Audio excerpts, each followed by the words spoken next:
దేవుని నామానికి మహిమ కలుగును గాకండి. ఇప్పుడు వచ్చిన మీ అందరికీ నా హృదయపూర్వక వందనాలు. ఈరోజు దేవుని వాక్యం మరి గ్రంథాలకెళ్దామండి. యెహెజ్కేలు రాసిన గ్రంథము 2వ అధ్యాయంలో మనం చూస్తే ఇక్కడ యెహెజ్కేలుతో దేవుడు మాట్లాడుతున్నాడు. ఏమంటున్నాడంటే, నరపుత్రుడా, నీవు చక్కగా నిలవబడుము, నేను నీతో మాట్లాడవలెనని ఆయన నాతో మాట్లాడినప్పుడు ఆత్మ నాలోనికి వచ్చి నన్ను నిలవబెట్టెను. అప్పుడు నాతో మాట్లాడిన వాని స్వరము వింటిని. ఆయన నాతో ఇట్లనెను, నరపుత్రుడా, నా మీద తిరుగుబాటు చేసిన జనుల యొద్దకు, ఇశ్రాయేలు యొద్దకు నిన్ను పంపుచున్నాను. వారును వారి పితరులను నేటి వరకును నా మీద తిరుగుబాటు చేసిన వారు సిగ్గుమాలిన వారును కఠిన హృదయులనై ఉన్నారు. వారి యొద్దకు నేను నిన్ను పంపుచున్నాను. వారు తిరుగుబాటు చేయువారు గనుక వారు వినినను వినకపోయినను తమ మధ్య ప్రవక్త ఉన్నాడని వారు తెలుసుకొనున్నట్లు ప్రభువుకు యెహోవా ఎలాగూ సెలవిచ్చుచున్నాడని నీవు వారికి ప్రకటింపవలెను. నరపుత్రుడా, నీవు బ్రహ్మదండి చెట్లలోనూ ముండ్ల తుప్పలలోనూ తిరుగుచున్నావు, తేళ్ల మధ్య నివసించుచున్నావు. అయినను ఆ జనులకు భయపడకుము, వారి మాటలకును భయపడకుము. వారు తిరుగుబాటు చేయువారు వారికి భయపడకుము. వారు తిరుగుబాటు చేయువారు గనక వారు వినినను వినకపోయినను నేను సెలవిచ్చిన మాటను నీవు వారికి తెలియజేయము. నరపుత్రుడా, వారు తిరుగుబాటు చేసినట్లు నీవు చేయక నేను నీతో చెప్పు మాటను విని నోరు తెరచి నేనిచ్చు దాన్ని భుజించుము అనెను. నేను చూచుచుండగా గ్రంథము పట్టుకొనిన యొక్క చెయ్యి నా యొద్దకు చాపబడెను. ఆయన దాన్ని నా ముందర విప్పగా అది లోపటను వెలుపటను వ్రాయబడినదే యుండెను. మహావిలాపమును మనోదుఃఖమును రోదనమును అని అందులో వ్రాయబడి ఉండెను. చిన్న ప్రార్థన చేసుకుందాం. పరిశుద్ధుడు అయిన తండ్రి, మహోన్నతుడ, జీవాధిపతి, సర్వాధికారి, సర్వోన్నతుడ, సకల సృష్టికర్తమైన మా యేసు ప్రభువా, మీకు వందనాలు స్తోత్రాలు చెల్లించుకుంటున్నాను ప్రభువా. ఈ సాయం సమయంలో నీ పాల్సల్లి రీతిగా ప్రభువా నా తండ్రి ఇంతవరకు పాటల్లో మీరుండి నడిపించారు. ఈ సమయంలో నీ దివ్య వాక్యము ద్వారా మాతో మీరు మాట్లాడండి. ఈ యొక్క వాక్యం ఎంతమంది బిడ్డలకు అవసరమైందో ప్రభువా, వారందరితో మీరు స్పష్టముగా మాట్లాడండి. ప్రతి బిడ్డని కూడా ప్రభువా నా తండ్రి నీ దివ్య వాక్కు ద్వారా బలపరిచి ధైర్యపరిచి నాయన నీ బిడ్డల్ని ప్రభువా నా తండ్రి మీ శక్తి బలముతో నింపండి నాయన. వారు ఏ పరిస్థితుల్లో ఉన్నారో తండ్రి, ప్రతి పరిస్థితి నుంచి నీ బిడ్డలకు విడుదలివ్వండి తండ్రి. ఆత్మకార్యము జరిగించు నాయన, సహాయము దయచేయి తండ్రి. ఈ దీనురాళ్ళు మరుగుపరిచి మాట్లాడుతండి నాయన. అయ్యా నా తండ్రి, ఇందులో ఉన్న గూఢమైన సంగతి, రహస్యమైన సంగతులు, రాజ్య మర్మాలను తెలియచెప్పుతండి నాయన. నా తండ్రి ఈ వాక్యాన్ని వివరించడానికి కావలసిన నీ పరలోకపు జ్ఞానముతో నన్ను నింపు నాయన. తండ్రి మీరే కార్యము చేయండి నాయన, సహాయము దయచేతండి. ఏ బిడ్డలకి ఈ మాటలు అవసరమై ఉందో తండ్రి, వారందరూ కూడా వినడానికి, చూడడానికి, వారి జీవితాల్లో కార్యాలు జరిగించండి పరిశుద్ధాత్మదేవుడా. నీ పరిశుద్ధాత్మ కార్యాలు బలముగా జరిగించండి పరిశుద్ధాత్మదేవుడా. మీరే కార్యము చేసి సహాయము దయచేయమని యేసు అతి పరిశుద్ధ నామములో వేడుకుంటున్నాం తండ్రి, ఆమేన్. అయితే ఈరోజు వాక్యము చాలామంది దేవుని యొక్క స్వరాన్ని విని దేవుని యొక్క పిలుపుని అందుకొని దేవుని యొక్క పని చేయడానికి పూనుకున్న బిడ్డలో ఎదుర్కొంటున్న పరిస్థితులను బట్టి దేవుడు, పరిశుద్ధాత్మ దేవుడు ఈరోజు ఈ మాటలో మీతో చెప్పడానికి నాకు ఆయన ఈ యొక్క వాక్యాన్ని అనుగ్రహించారండి. అయితే ఎవరైతే ఇట్టి పరిస్థితుల్లో ఉన్నారో వారందరికీ కూడా ఈరోజు ఈ వాక్యము ద్వారా తన బిడ్డల్ని బలపరచడానికి, ధైర్యపరచడానికి, ప్రోత్సహించడానికి దేవుడు ఎంతగానో మాట్లాడుతూ ఉన్నాడు. చూడండి, ఇక్కడ యెహెజ్కేలు గారితో మాట్లాడుతున్నాడు. నరపుత్రుడా, నువ్వు చక్కగా నిలబడు, నేను నీతో మాట్లాడాలనుకుంటున్నాను అన్నప్పుడు దేవుని యొక్క ఆత్మ అంటే ఆయనలోకి వచ్చి ఆయన్ని నిలబెట్టినట్లుగా ఇక్కడ వాక్యము సెలవిస్తుందండి.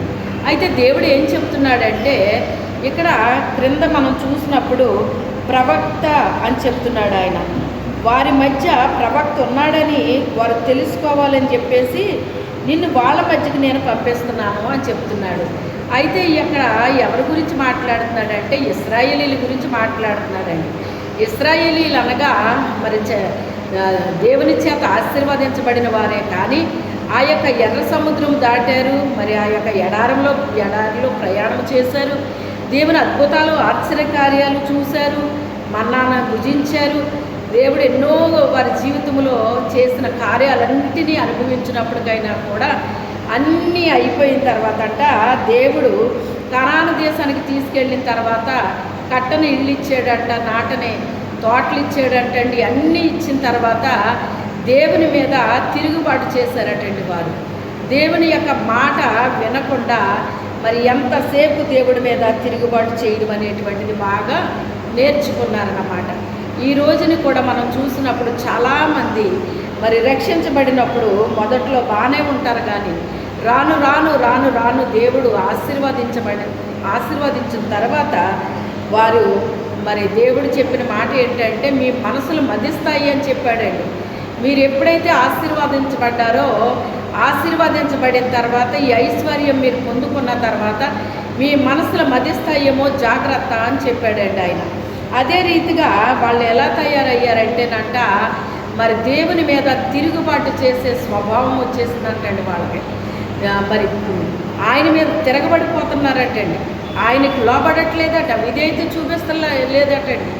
మరి మీరు మెడవంచని వారు అని చెప్పేసి ఇక్కడ రోమీలకు రాసిన పత్రికలో పౌలు గారు రాస్తున్నాడు అన్నమాట అండి. దేవుడికంటే వాళ్ళ హృదయాల్లో చోటు ఇవ్వలేదటండి.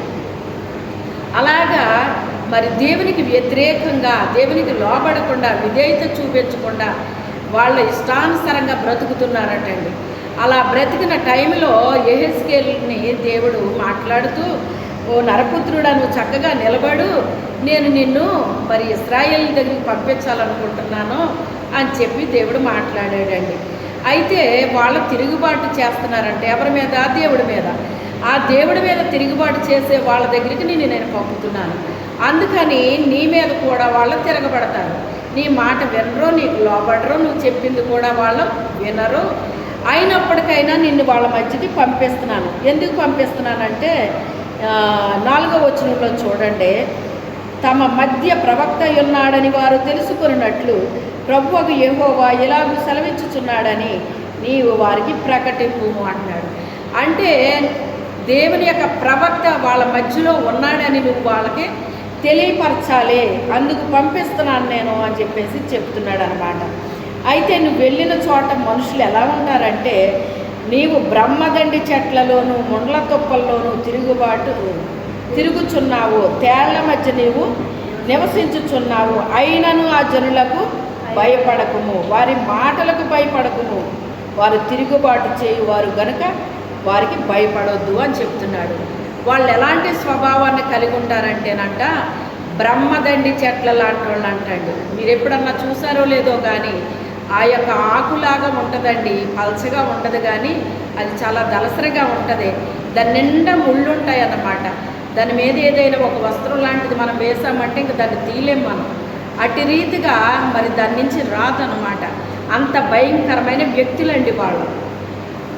అలాంటి స్వభావం వ్యక్తులు అంటే అలాంటి స్వభావం కలిగిన వారు, అలాంటి హృదయం కలిగిన వారు, అలాంటి యొక్క క్రియలు వారి దగ్గర ఉంటాయండి. అంత మాత్రమే కాదు, కానీ ముండ్ల తుప్పల్లా ఉంటారటండి. మరి వాళ్ళ జీవితాలు ఎలాగుంటాయంటే శాపగ్రస్తమైన జీవితాలు. ముండ్ల తుప్పలు అంటే ఏంటండి? మరి శాపం వచ్చిన తర్వాత ముండ్ల తుప్పలో గచ్చ పొదలు మొలిపించాడు దేవుడు. అదే రీతిగా వారు శాపగ్రస్తమైన జీవితాలు అనుభవిస్తూ ఉంటారటండి కొంతమంది. అందుకని మరి అలాంటి వ్యక్తులు అని చెప్తున్నాడండి ఆయన. అలాంటి వ్యక్తుల మధ్యకి నేను పంపుతున్నాను అంటున్నాడు. అయితే మరి ఆ వ్యక్తుల దగ్గరికి ఎందుకు పంపించాడు అంటే, ప్రవక్త వారి మధ్య ఉన్నాడని వాళ్ళు తెలుసుకోవాలటండి. అందుకు పంపించాడంట. వాళ్ళ మాట వింటారని, లోబడతారని కాదు, కానీ వారి మధ్య ప్రవక్త ఉన్నాడని వాళ్ళు గ్రహించుకునేటట్టుగా, తెలుసుకునేటట్టుగా యెహెజ్కేలు గారిని పంపించాడటండి దేవుడు. హల్లెలూయా.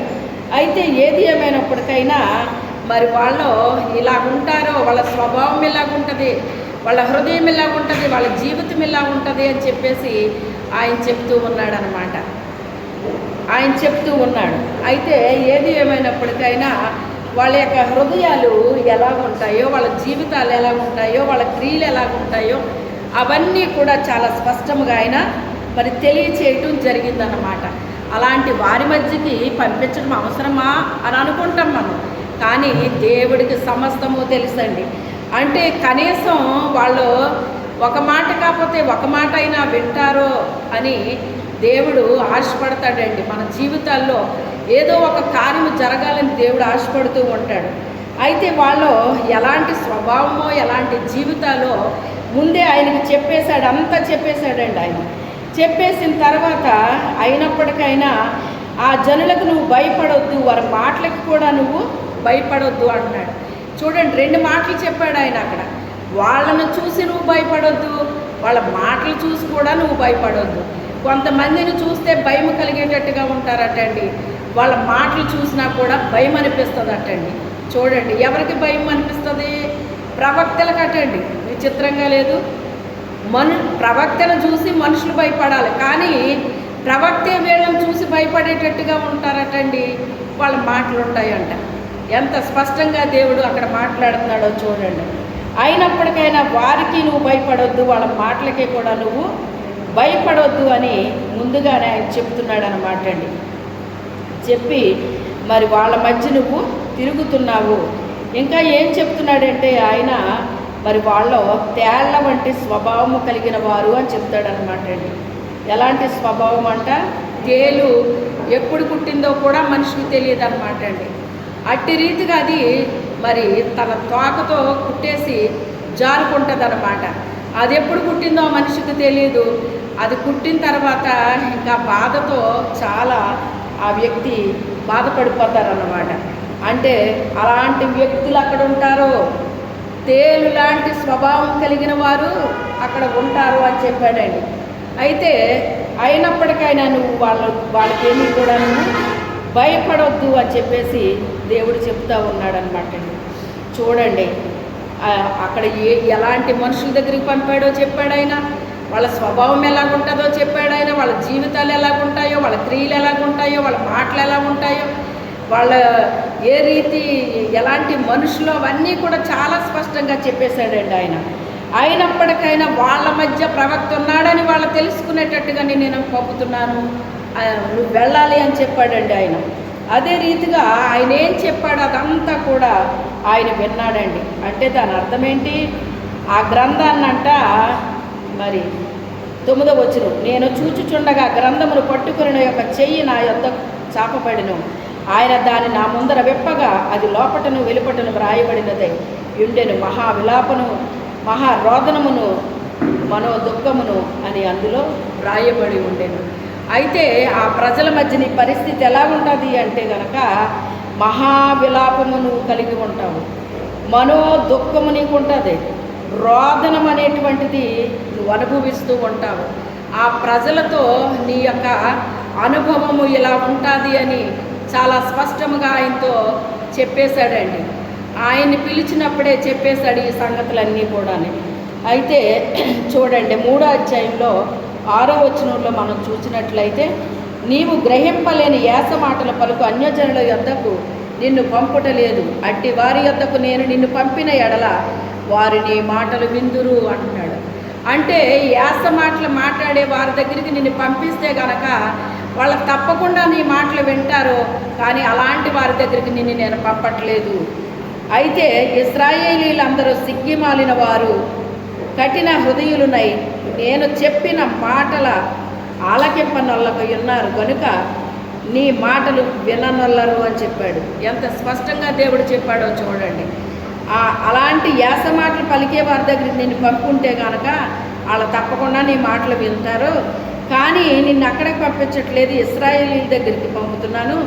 వాళ్ళు ఇంకా ఎలా ఉంటారంటే సిగ్గుమాలిన వారు. అంటే సిగ్గుపడాల్సిన విషయంలో సిగ్గుపడరంటండి. చాలామంది ఇలాగే ఉంటారండి, సిగ్గుపడాల్సిన విషయంలో సిగ్గుపడరు, సిగ్గుపడకూడని విషయాల్లో సిగ్గుపడతారు. దేవుని గురించి సిగ్గుపడిపోతూ ఉంటారు, దేవుని మాట చెప్పాలంటే సిగ్గుపడిపోతూ ఉంటారు, దేవుని గురించి ఏదైనా చెయ్యాలంటే సిగ్గుపడిపోతూ ఉంటారు, కానీ సిగ్గుమాలిన పనులు చేయడానికి మాత్రం ఏమాత్రం సిగ్గు అనిపించదండి వాళ్ళకి.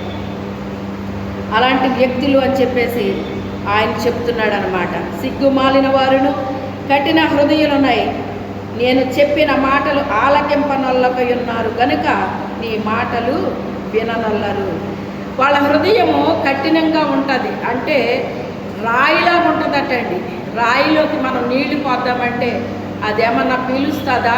పీల్చదు. అలాగే ఆ రాతి హృదయాలకి ఎంత వాక్యం చెప్పినప్పటికైనా ఒక్క మాట కూడా వాళ్ళ లోపలికి ప్రవేశింపదు అని చాలా ఖచ్చితంగా ప్రభు ఇక్కడ చెప్తూ ఉన్నాడనమాట. అయితే వాళ్ళ లోపలికి వెళ్ళదటండి. అందుకే నీ మాటలు వాళ్ళు వినరు, కఠిన హృదయులు వాళ్ళు అని చెప్పేశాడు ఆయన. ఇదిగో వారి ముఖము వలనే నీ ముఖమును కఠినమైనదిగా నేను చేసేదను. వాళ్ళ ముఖాలంట చాలా కఠినంగా ఉంటాయంటండి. నీ ముఖాన్ని కూడా నేను కఠినంగా చేస్తున్నానని చెప్తున్నాడు ఆయన. వాళ్ళని బట్టి ఇప్పుడు ప్రవక్తని ఏం చేశాడు ఆయన? కఠినము చేశాడండి. ప్రవక్త కఠినమైన వాడు కాదు, కానీ ఆ మనుషులు కఠినమైన వారు గనక వాళ్ళని బట్టి ఆయన కఠినపరిచేశాడటండి. అది దేవుడు చేసిన కార్యము తప్ప అతను కఠినుడు కాదు. వారి నుదురు వలనే నీ నుదురును కఠినమైనదిగా చేసేదను అంటున్నాడు. వాళ్ళ నుదురు ఎంత కఠినమైందో, వాళ్ళ ఆలోచనలు ఎంత కఠినమైనయో, వాళ్ళ తలంపులు ఎంత కఠినమైనయో, వాళ్ళ యొక్క హృదయం ఎంత కఠినమైందో నిన్ను కూడా వారి ఎడల కఠినముగా చేసేదను అని చెప్తున్నాడు. నీ నుదురు చెకుముకి రాతి కంటే కఠినముగా ఉండు, వజ్రం వలె చేసేదను. వారికి భయపడకము. వారందరూ తిరుగుబాటు చేయి వారిని చూచి జడియకము అని చెప్తున్నాడు. అయితే మరి వారి నుదురు చెకుముకు రాతి కంటే కఠినంగా ఉంటుంది. నీ నుదురుని నేను ఎలా చేస్తానంటే వజ్రంలాగా నేను చేస్తాను అన్నాడు ఆయన. హల్లెలూయా. ఇక్కడ వజ్రము అంటేనంట ఒక బొగ్గు అంటండి, చాలా ఒత్తిడికి గురైనప్పుడంట అది ఒక వజ్రముగా మార్చబడుతుందటండి. దాని మీద చాలా ప్రెజర్ పెట్టేస్తాడట దేవుడు. ఎందుకని అంటే అది ఒక వజ్రంలాగా తయారవ్వాలి. ఒక వజ్రంలాగా తయారవ్వాలంటే అది ఊరికినే తయారవ్వదు, కానీ అది భూమిలో ఉన్న ఆ యొక్క బొగ్గు దాని మీద జరిగిన ప్రెజర్ను బట్టి అది ఒక వజ్రంలాగా మారిపోతుందట. హల్లెలూయా. అదే రీతిగా మన జీవితాల్లో కూడా అనేక మందిని మరి మన మీద వాళ్ళ పెత్తనం చెలాయిస్తూ ఉంటారు, మనల్ని చాలా ఇబ్బంది పెడతారండి. వాళ్ళ క్రియల ద్వారా కావచ్చు, మాటల ద్వారా కావచ్చు, ప్రవర్తన ద్వారా కావచ్చు, ఏ రీతిగా అయినప్పటికైనా మనల్ని చాలా భయంకరంగా చాలా ప్రెజరు వాళ్ళ వల్ల మనం అనుభవిస్తామన్నమాట అండి. ఎంత ప్రెజరు అంటే అది మనం ఎవరికి చెప్పుకోవడానికి కూడా వీలు పడనంత ప్రెజర్ మనం అనుభవిస్తామన్నమాట అండి. అది ఎందుకని మన జీవితాల్లో దేవుడు అనుమతించాడు అంటే, ఒక ప్రవక్త జీవితంలో ఎందుకు దేవుడు ఇలాగ అనుమతించాడు అంటే ఆయన్ని ఒక వజ్రం వలె తయారు చేయాలని ఆయన అనుకుంటున్నాడు కనుక ఆ ప్రెజర్ అనేటువంటిది దాని మీద అనుమతించాడు ఆయన. హల్లెలూయా. అయితే ఈ ప్రెజర్ ద్వారా ఇతనికి మేలే జరిగింది కానీ కీడు జరగలేదండి. వాళ్ళు ఎంత చెప్పినా మాట వినట్లేదు, ఎంత వాక్యాన్ని బోధించినా వారు వినట్లేదు. లోబడే ఏ మాత్రము కూడా లోబడే స్వభావం వాళ్ళ దగ్గర లేదు. వాళ్ళ మాటల వల్ల చాలా అతను హింసింపబడుతున్నాడు, బాధ అనుభవిస్తున్నాడు. ఇవన్నీ కూడా అతని జీవితంలో ఎలా ఉంది అంటే మహారోదన, మహా విలాపము. మరి ఒక్క రకం కాదండి అతను అనుభవిస్తుంట. అయితే వీటన్నిటి ద్వారా అతని జీవితంలో కలిగిన గొప్ప మేలేంటి అంటే దేవుడు అతన్ని ప్రతి విషయంలో కూడా వాళ్ళు ఎంత కఠినంగా ఉన్నారో అంతకంటే కఠినంగా అతన్ని తయారు చేసేసాడట దేవుడు. హల్లెలూయా. మనము తయారవడం వేరు, దేవుడు మనల్ని తయారు చేయటం వేరండి. ఎప్పుడు తయారు చేస్తాడు అంటే మనం ఆయన చేతిలో ఉన్నప్పుడు తయారు చేస్తాడు, ఆయన మాట విన్నప్పుడు తయారు చేస్తాడు, ఆయనకి మనం లోబడినప్పుడు తయారు చేస్తాడు. ఆ రీతిగా యెహెజ్కేలుని తయారు చేశాడండి దేవుడు. ఒక బలమైన ఒక స్ట్రాంగ్గా అతన్ని తయారు చేసేసాడు ఆయన. ఒక రకంగా చెప్పాలి అంటే వజ్రంలాగా తయారు చేసేసాడటండి ఆయన. అయితే ఆ ప్రజలు ఎలా ఉంటారో నిన్ను నేను ఎలా చేస్తాను అనేటువంటిది ఆయన చెప్పి వారందరూ తిరుగుబాటు చేయువారైనను వారిని చూచి జడియకుము అని చెప్తున్నాడు. అంటే వాళ్ళు చేసిన తిరుగుబాటు వలన నువ్వు జడిసిపోతావో కానీ నువ్వు జడొద్దు అని చెప్తున్నాడు ఆయన. అంటే వాళ్ళు ఎట్టి రీతిగా నిన్ను భయపెట్టినా వాళ్ళ మాటల ద్వారా కానీ, వాళ్ళ క్రియల ద్వారా కానీ, వాళ్ళ ప్రవర్తన ద్వారా కానీ ఏ రీతిగా నిన్ను భయపెట్టినా నువ్వు ఎట్టి పరిస్థితుల్లో కూడా వాళ్ళకి నువ్వు భయపడొద్దు, జడియొద్దు అనే చెప్తున్నాడండి ఆయన అంతసేపు. అయితే ఆ రీతిగా ఆయన చెప్పాడండి. మరియు నరపుత్రుడా, చెవియొగ్గి నేను నీతో చెప్పు మాటలన్నిటినీ చెవులారా విని నీ మనసులో ఉంచుకొని, దేవుడు ఏం చెప్తే అది మన మనసులో ఉంచుకోమని చెప్తున్నాడు ఆయన. ఒక ప్రవక్తతో చెప్తున్నాడు ఆయన. యెహెజ్కేలు అంటే అతను చిన్న ప్రవక్త కాదండి, అతను చాలా ఒక బలమైన ప్రవక్త అండి ఆయన. ఎందుకు బలమైన ప్రవక్త ముందు ముందు మీకే అర్థమవుతుంది అనమాట. మనస్సులో ఉంచుకో, బయలుదేరి చెరలోనున్న నీ జనుల యొద్దకు పోయి ఈ మాటలు ప్రకటింపుము. వారు వినినను వినకపోయినను ప్రభువైన యెహోవా ఇలాగూ సెలవిచ్చుచున్నాడని చెప్పుమని ఆయన నాతో సెలవిచ్చెను. అయితే వాళ్ళు వినకపోయినా నువ్వు వెళ్ళి ఏం చెయ్యాలి అంటే ఆ ప్రజలతో నువ్వు చెప్పాలి. ఆ ప్రజలతో నువ్వు చెప్పాలి. దేవుడు ఇలాగ సెలవిస్తున్నాడని నువ్వు చెప్పు అని చెప్పేసి వారితో మరి ఆయనతో చెప్పటం జరిగిందండి. అయితే మీతో నేను చెప్పాల్సింది ఏంటి అంటే, ఈ రోజున దేవుని యొక్క పిలుపుని అందుకొని ఎంతమంది బిడ్డలు దేవుని యొక్క సేవకి పరిచర్యకి వచ్చారో, మరి దేవుని యొక్క మాటకి లోబడి విధేయత చూపించి మరి మీరు వచ్చారేమో నాకు తెలియదు.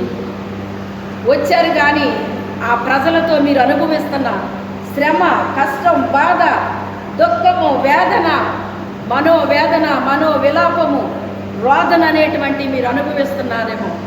ఎంతమంది ప్రవక్తలను పిలువబడిన వారు ఈ పరిస్థితిలో మీరున్నారో నాకు తెలియదు. కానీ ఈరోజు మీ కొరకే దేవుడి వాక్యాన్ని చెప్పాలని దేవుడు నాకు ఇచ్చిన ప్రేరేపణ బట్టి వాక్యం చెప్పడం జరిగింది. ఇలాంటి పరిస్థితిలో ఉన్న మీకందరికీ దేవుడు ఈ రీతిగా మీతో మాట్లాడుతూ ఉన్నాడు. అలాంటి ప్రజల మధ్య మీరు హింసింపబడుతున్నారా, బాధ అనుభవిస్తున్నారా, మరి ఎవరికి చెప్పుకోలేని స్థితిలో ఉన్నారా? దేవుడు మిమ్మల్ని అసలు నన్ను ఇక్కడికి పంపించాడా లేదా అనే అనుమానం మీకు కలుగుతుందా? అలాంటి పరిస్థితిలో మీరు ఏం చేయాలో దిక్కుతోచని స్థితిలో మీరున్నారా? అయితే దేవుడే మిమ్మల్ని పంపించాడు, మిమ్మల్ని అక్కడ పెట్టాడు. ఆయన ఒక ప్రవక్త ఉన్నాడని వాళ్ళు తెలుసుకునేటట్టుగా మిమ్మల్ని అక్కడ పెట్టాడు. అక్కడ మీకు సంతోషం, ఆనందం ఏమీ ఉండదని ఆయన ముందే చెప్పేశాడు. ఆ ప్రజలు ఎలా ఉంటారో చెప్పేశాడు. వాళ్ళు ఎలాంటి ప్రజలో చెప్పేశాడు. బ్రహ్మదండి చెట్లు అన్నాడు, ముండ్ల తుప్పలు అన్నాడు, తేళ్ళు లాంటి వాళ్ళు అన్నాడు, తిరుగుబాటు చేసే స్వభావం కలిగిన వాళ్ళు అని చెప్పాడు ఆయన. సిగ్గు మాలిన వాళ్ళని చెప్పాడు ఆయన. తిరుగుబాటు చేస్తారన్నాడు ఆయన. వాళ్ళు ఏమాత్రం నీకు లోబడరు, నీ మాట వినరు అని చెప్పేశాడు ఆయన. కఠినమైన హృదయం కలిగిన వారు నుదురు కూడా కఠినముగా ఉంటుందని చెప్పాడు. అయినప్పటికైనా నీ నుదురు కూడా వారికంటే కఠినంగా చేస్తానన్నాడు. అంత మాత్రమే కాదు, ఒక వజ్రం వలె చేస్తానని చెప్పాడు ఆయన. మాట ఇచ్చిన దేవుడు, సర్వశక్తి కలిగిన దేవుడు. నేను ఎలా పిలిచాడో, ఏ రీతిగా నీకు పని అప్పగించాడో, వాళ్ళు ఎలాంటి జనాంగమో నీకు ముందే చెప్పాడు ఆయన. అయినప్పటికైనా నువ్వు మరి ఆయన మాటకు విధేయత చూపించావు, లోబడ్డావు, వెళ్ళావు. ఈ బాధ అంతా అనుభవిస్తున్నావు. అది ఎవరితో చెప్పుకోవాలో కూడా నీకు తెలియట్లేదు. అయినప్పటికైనా కూడా మరి ఆయన నన్ను పంపించాడు కదా అని ఆయన మాటకు నువ్వు లోబడ్డావు, విధేయత చూపించావు. ఆ బాధను అనుభవిస్తూనే ఉన్నావు. దేవుడు చెప్పమన్నది చెప్తూనే ఉన్నావు. కానీ వాళ్ళు వినట్లేదు. వాళ్ళు తిరుగుబాటు చేస్తూనే ఉన్నారు. ఓ పక్క దేవుడి మీద తిరుగుబాటు, ఓ పక్క నీ మీద తిరుగుబాటు చేస్తూనే ఉన్నారు. అయినప్పటికైనా నిన్ను విసుగుపోవద్దని దేవుడు చెప్తున్నాడు. ఎందుకని అంటే వారి మధ్య ప్రవక్త ఉన్నాడని వాళ్ళకి తెలుసుకోవాలని నిన్ను నేను పంపించానని చెప్తున్నాడు. ఈ మాటలు బట్టి నీవు ధైర్యం తెచ్చుకోవాలి. నీకు సహాయం చేయగలిగిన తండ్రి ఒక ఆయన ఉన్నాడు. ఆ ప్రవక్తని చూడండి, చివరికి ఒక లోయలోకి దింపేశాడు ఆయన. ఆ లోయలోకి దింపేసినప్పుడు ఎముకలు చల్లా చెదిరైపోయినాయండి. ఒక గొప్ప సైన్యముగా ఉండాల్సిన ఇశ్రాయేలీలు, యుద్ధాలు చేయాల్సిన ఇశ్రాయేలీలు, వాళ్ళ యొక్క పరిస్థితి ఏమైపోయింది అంటే జీవము లేకుండా అయిపోయారు. ఆ తర్వాత వాళ్ళ చర్మము లేదు, ఎముకలు లేవు, ఏమీ లేవండి. ఎక్కడికి పోయినాయో కూడా వాళ్ళకే తెలియదు. అలా ఉంది వాళ్ళ యొక్క పరిస్థితి. అయితే ప్రేమ కలిగిన దేవుడు మరలా తిరిగి వాళ్ళని ఒక సైన్య సమూహముగా చెయ్యాలని దేవుడు ఆలోచించి ఆయన్ని తన ఆత్మ చేత నింపి మరి తన ఆత్మతో ఎత్తుకొని వెళ్ళి ఆ ఎముకల లోయలోకి దింపేశాడు. ఆయన దింపేసినప్పుడు ఆయనకు చాలా భయం అనిపించింది. అయినప్పటికైనా దేవుడు ఎక్కడ పెడితే అక్కడ ఉండాలండి. ప్రవక్త ఎక్కడికి వెళ్ళమంటే అక్కడికి వెళ్ళాలి, ఎక్కడ పెడితే అక్కడ ఉండాలి, ఏం పెడితే అది తినాలి, పెట్టకపోతే ఊరుకోవాలి. అట్టి రీతిగా ఉంటుందండి ప్రవక్త యొక్క జీవితం అంటేని. అలాంటి జీవితంతో ఆయన జీవిస్తున్నాడండి. కానీ ఆయన ఎప్పుడైతే ప్రవచనం ఎత్తి మాట్లాడమన్నాడు దేవుడు, నరపుత్రుడా ఈ ఎముకలు బ్రతకగలవా అని అడిగాడు. అది నాకేం తెలుసయ్యా, నీకే తెలుసు అని చెప్పినప్పుడు, ప్రవచనం ఎత్తి మాట్లాడమన్నప్పుడు ఆ ఎముకలన్నీ కూడా ఏ శరీరానికి సంబంధించిన ఎముక ఆ ఎముకలు గూడులాగా తయారైపోయినాయండి. ఎవరికి సంబంధించిన ఎముక ఆ యొక్క శరీరంలోకి వచ్చేసిందండి, ఒక గూడులాగా అయిపోయింది. చివరికి ఎముకలన్నీ ఒక ఆకారం వచ్చేసినాయి, దాని మీద నరాలు వచ్చేసినాయి. ప్రవచించమంటున్నాడు దేవుడు. అతను ప్రవచించిందల్లా జరిగిపోతుంది అక్కడ. హల్లెలూయా. ఎందుకు అంటే ఆ ప్రజలతో చాలా హింస అనుభవించేశాడండి ఆయన అక్కడికి వచ్చింది మొదలుకొని సంతోషం కానీ ఆనందం కానీ నెమ్మది కానీ అతను అనుభవించలేదు ఆ ప్రజల ద్వారా. ఎప్పుడు ఆ ప్రజల ద్వారా హింస, బాధ, దుఃఖము, వేదన తప్ప ఏ రోజుని కూడా ఆ ప్రజల వలన అతని హృదయంలో సంతోషం కానీ ఆనందం కానీ నెమ్మది కానీ అతను అనుభవించలేదు. అందుకే అతన్ని గొప్ప శక్తి కలిగిన దైవజనుడిగా, ప్రవక్తగా దేవుడు బహు బలముగా ఆయన వాడుకున్నాడండి. ఆయన నోటి మాట రాగానే అక్కడ పని అయిపోతుంది. హల్లెలూయా. ఒక శక్తి కలిగిన దైవజనుడిగా ఆయన్ని బహు బలముగా దేవుడు వాడుకోవడం ప్రారంభించాడు. అదే రీతిగా మన జీవితాల్లో కూడా మనల్ని పిలిచిన వాడు నమ్మదగిన దేవుడు. ఒకవేళ మనుషులు నిన్ను తృణీకరిస్తున్నారని, నీ మాట వినట్లేదని, నీకు లోబడట్లేదని, నువ్వెంత చెప్పినా వాళ్ళ జీవితాలు మార్పు చెందలేదని విసుగుపోతున్నావేమో. అలా విసుగుపోవద్దని పరిశుద్ధాత్మదేవుడు నీతోనే సూటిగా తేటగా మాట్లాడుతున్నాడు. ప్రవక్తగా నిన్ను పిలిచాడు ఆయన. పిలిచిన వాడు నమ్మదగిన దేవుడు. ఆయన వైపు మాత్రమే చూడాలి. మనం వాళ్ళ వైపు వీళ్ళ వైపు చూడకూడదు, పరిస్థితుల వైపు చూడకూడదు, దేవుని వైపే మనం చూడాలి. ఎప్పుడైతే ఆయన వైపు మనము చూసామో మనము ముందుకు వెళ్ళే కొద్ది బహు బలముగా దేవుడు మనల్ని వాడుకుంటాడండి. మన నోటిలో నుంచి ఒక మాట వెలువడింది అంటే అది తప్పకుండా జరిగిస్తాడు ఆయన. తన ప్రవచన వాక్కును మన నోటను ఉంచుతాడు ఆయన. మన నోటితో పలికింది జరిగిస్తాడు ఆయన. దేవుడు తన నోటి మాటతో భూమిని, ఆకాశాన్ని సృష్టించిన దేవుడు, సూర్య చంద్ర నక్షత్రాలని సృష్టించిన దేవుడు, సమస్తాన్ని సృష్టించిన దేవుడు. అదే దేవుడు నీ నోట నా నోట పెడతాడు ఆ మాటని. ఎప్పుడైతే ఆయన చెప్పింది చెప్పినట్టుగా మనం చేయడం ప్రారంభించాము, మనుషులకు భయపడిపోయి వారికి లోపడిపోయి వారేం చెప్తే అది వింటే ఆ రీతిగా మనం వాడబడలేమండి. ఎప్పుడైతే దేవుడు చెప్పిన దానికి మనం విధేయత చూపించామో, దేవునికి ఎప్పుడైతే లోబడ్డామో, ఆయన చెప్పింది చెప్పినట్టుగా చేస్తున్నామో, అలాగ క్రమముగా మనల్ని తన వాక్కు చేత నింపేస్తాడు ఆయన. మన నోటి నుంచి బలమైన వాక్కుని విడుదల చేస్తాడు. హల్లెలూయా. ఆ రోజున దేవుడు ఏదైతే పలికితే కలిగిందో అదే వాక్కు చేత ఆయన్ని పలకమన్నాడు. దేవుడు పలికితే జరగదా, అక్కడ జరుగుతుంది. దేవుడు అంటాడు నాకంటే గొప్ప కార్యములు మీరు చేస్తారన్నాడు. ఆయన బిడ్డలం గనక మనల్ని గణపరచాలని మన నోట నుంచి వచ్చిన వాక్కుని ఆయన ఫలింప చేసేస్తాడండి దేవుడు. అదే రీతిగా తన నోట నుంచి వచ్చిన ప్రతి మాటని కూడా ఆయన ఫలింప చేసేసాడండి. ఆ ఎముకలు అన్నీ కూడా సమకూర్చబడిపోయినాయి, వాటి మీద నరాల పొదగబడినాయి, మాంసము వచ్చింది, చర్మము వచ్చి కప్పింది, జీవాన్ని పలకమన్నాడు. నలుదిక్కుల నుంచి జీవం వచ్చి వాళ్ళలో ప్రవేశించింది. చివరికి వాళ్ళు ఒక సైన్య సమూహముగా నిలబడ్డారు. ఒక ప్రవక్త దేవునికి లోబడి విధేయత చూపిస్తే మనుషులకి భయపడకుండా, లోబడకుండా, జడియకుండా, బెదరకుండా ఎప్పుడైతే మనం ఉన్నామో దేవుడు ఒక శక్తివంతమైన ప్రవక్తగా మనల్ని మార్చివేస్తాడు ఆయన. హల్లెలూయా. ఆ రీతిగా ఆయన్ని బహు బలంగా వాడుకున్నాడండి. ఆ రోజున ఆయన ఒక గొప్ప సైన్య సమూహం లేవనెత్తబడింది. అది ఎవరి ద్వారా జరిగించాడు ఆయన? తన ప్రవక్త ద్వారా జరిగించాడు. ఎందుకు జరిగించాడు? ఆయన పిలిచినప్పుడే చెప్పాడు ఆ ప్రజలు ఎలా ఉంటారో, వాళ్ళ స్వభావాలు ఎలా ఉంటాయో, వాళ్ళ బుద్ధులు ఎలా ఉంటాయో, వాళ్ళు సిగ్గుమాలిన వారు అని చెప్పాడు ఆయన. నాకు లోబడే వ్యక్తులు కాదు, తిరుగుబాటు జనాంగం వాళ్ళని చెప్పేశాడు ఆయన. నా మీద తిరుగుబడతారు, నీ మీద కూడా తిరుగుబడతారని చెప్పాడు ఆయన. ఇలా ఉంటుంది అని సమస్తము చెప్పేశాడు. అలా చెప్పేస్తే ఏ ప్రవక్త అయినా వెళ్ళడానికి ఇష్టపడతాడా? అక్కడ చాలా బాగుంటుంది, నువ్వు వెళ్తే అద్భుతాలు అయిపోతాయి, ఆశ్చర్యకారాలు అయిపోతాయి, నువ్వు వెళ్తే అందరూ చేసుకుంటారు, అలా చేస్తారు ఇలా చేస్తారని చెప్తే ఏ ప్రవక్త అయినా పరిగెట్టేస్తాడండి. కానీ అక్కడ అలాగేం ఉండదు అని చెప్తే ఏ ప్రవక్త వెళ్తాడండి? కానీ వెళ్ళాడు ఆయన. వెళ్ళినందుకు గొప్ప శక్తి కలిగిన ప్రవక్తగా దేవుడు ఆయన్ని తీర్చిదిద్దేశాడండి. హల్లెలూయా.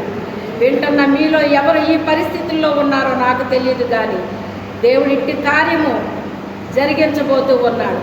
ఈ కడవరి దినాలలో మన జీవితాల్లో ఎంతమంది మీ బాధను మనం అనుభవిస్తున్నామో, మనమందరము కూడా తప్పకుండా దేవుని కొరకు బహు బలముగా వాడబడే కృపని మనమందరము పొందుకుంటాము. ఈ వాక్యం మీ జీవితాల్లో తప్పకుండా పనిచేస్తుందని నేను నమ్ముతున్నాను. ఎందుకు అంటే ఈ వాక్యం బోధించమని పరిశుద్ధాత్మదేవుడు ఈ సమయంలో ఈ వాక్యాన్ని నాకు అనుగ్రహించాడు. ఇది ఊరికినే ఈ వాక్యాన్ని నేను బోధించలేదు, కానీ చాలామంది ప్రవక్తలు ఎవరో చాలా బాధ అనుభవిస్తున్నారు. అందుకే ఈ వాక్యాన్ని ఆయన చెప్పమని నాకు చెప్పిన కారణాన్ని బట్టి ఈ వాక్యం మీకు చెప్పడం జరిగింది. తప్పకుండా మీ జీవితాల్లో గొప్ప కార్యాలు దేవుడు చేయబోతున్నాడు. మిమ్మల్ని బహుబలంగా దేవుడు వాడుకోబోతున్నాడు. ఏమాత్రము భయపడొద్దు, కృంగిపోవద్దు. మీరు ఏమాత్రము కూడా నిరుత్సాహపడొద్దని మరి దేవుని యొక్క ప్రతినిధిగా మీ అందరికీ కూడా నేను మనవి చేస్తూ ఉన్నాను. దేవుడు మనకందరికీ తోడై ఉండునుగాక. ఆమేన్. ప్రార్థన చేసుకుందామండి. పరిశుద్ధుడైన తండ్రి, మీకు వందనాలు, స్తోత్రాలు తండ్రి. నాయన నీ దివ్య వాక్యాన్ని బోధించమని ప్రభువా, ఎంతమంది బిడ్డలు నాయన నీ ద్వారా పిలువబడి నాయన ఇట్టి దుఃఖములో, వేదనలో, రోదనలో, విలాపములో నాయన నా తండ్రి నాయన విశ్వాసుల ద్వారా ఎంతమంది బిడ్డలు ఇట్టి స్థితిలో నాయన నా తండ్రి దుఃఖము, వేదన, బాధ, రోదనతో జీవిస్తున్నారో ప్రభువా తండ్రి నాయన. అయ్యా అట్టి బిడ్డలందరికీ కూడా ప్రభువా ఈ మాటలు నాయన మీరు చెప్పమని నాకు చెప్పిన నా తండ్రి వాక్యాన్ని నీ బిడ్డలకి బోధించాను తండ్రి.